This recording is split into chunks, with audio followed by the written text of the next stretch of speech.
Dito pa kami ngayon sa Nabas. One individual? Sa Mang Jose, Bacolod. Dito kami. May duyan pa.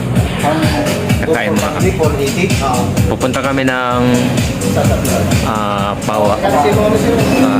Ibabaw. O aakyat muna kami doon sa Pawa. Sasamahan namin si Kurt. First time ni Kurt papunta ang Pawa. Sasamahan namin siya. Kaya dito kami ngayon para sa kanya. Mag voice over muna tayo dahil may music ang restaurant. Baka tayo ay madali.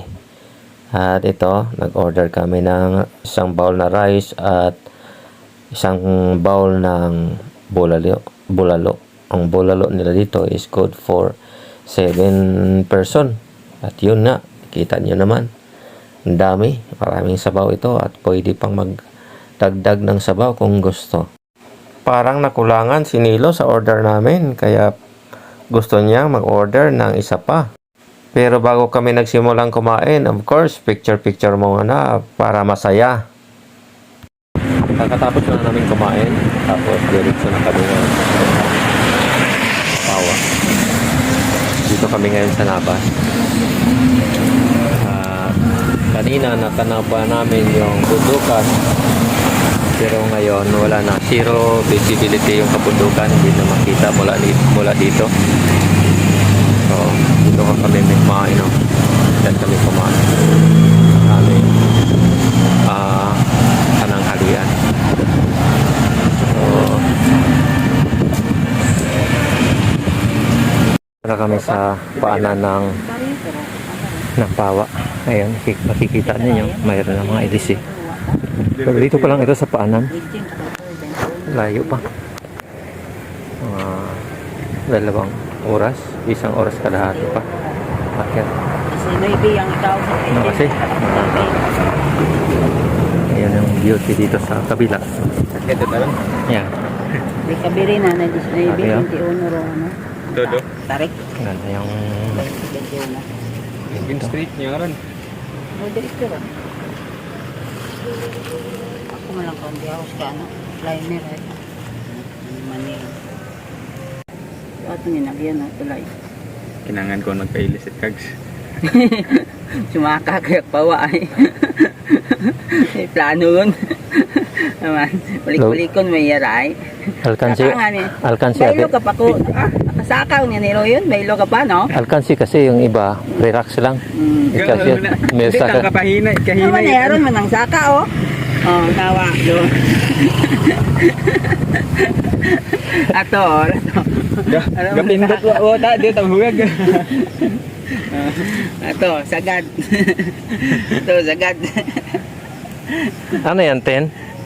Aba, 10. Yan ay nasa 8 pa lang siya. makabobot ano ang Eh, 36 man, Imaw? Ha? Anong chinring? 36 man? 36. Tama. kaya man siguro sa RD40 to, no?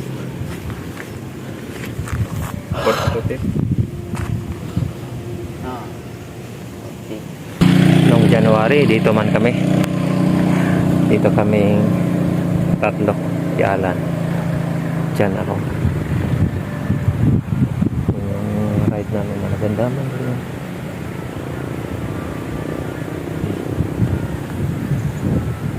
So, ito malayo pa. Malayo pa ito. Ito sa paanan pa lang ito. Layo pa yung lalakbayin. Masakit yun sa paa. Dahil yung maintain paakyat. Hindi siya dahan-dahan lang. Maintain lang siyang paakyat. Mayroon dyan portion na paakyat lang talaga. Kaya kung halimbawa walang recovery, sasakit talaga yung paa. Nangangalay. Tapos malas pagkakaroon sa paa. Sinasamahan nga namin si Kurt para at least maranasan man niya. Yan. Hindi naman kasi simentado lahat. Rough road pa. Kaya ako yung mahirapan dito. Dahil yung gulong ko ay manipis. I mean, ano lang yan, 1.95. So dihado sa mga 2 o 2.0, 2.1.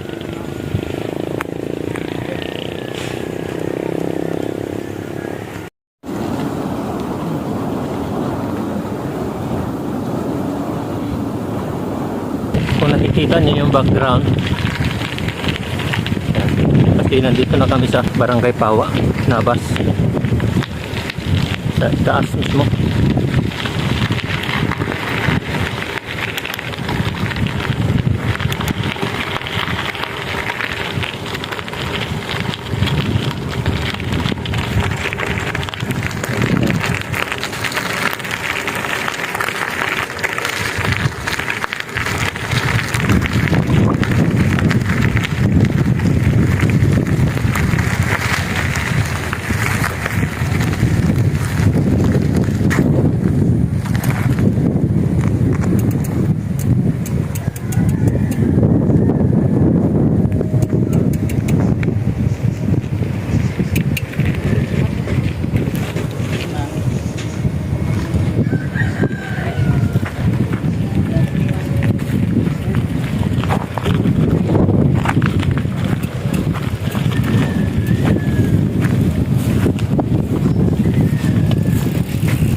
Parking muna.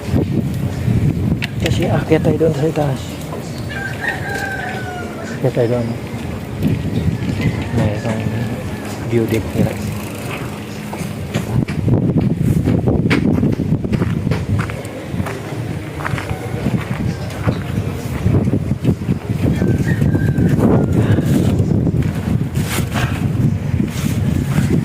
Maganda? Mura kayo. Ha? Kitang kita, no?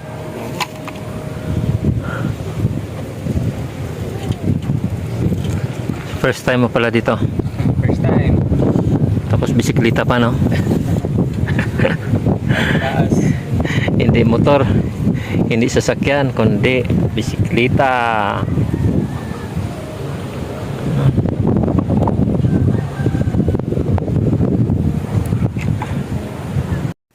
Narating na nga namin ang pinakatuktok ng Barangay Pawa. Hindi makapaniwala si Kurt na makarating siya sa lugar na ito gamit lang ang kanyang bisikleta. Tinuturing ng mga siklista ang Barangay Pawa na isa sa highest point dito sa probinsya ng Aklan. Bago po tayo magtapos, tayo po ay magpapasalamat sa lahat ng tagapanood sa ating mga videos tulad nito. At kami po ay humihiling na sana po ang hindi pa nakasubscribe, mag-subscribe na po. Kami po ay iyong matulungan sa aming journey dito sa pagbablog. Shout out sa lahat, Babu!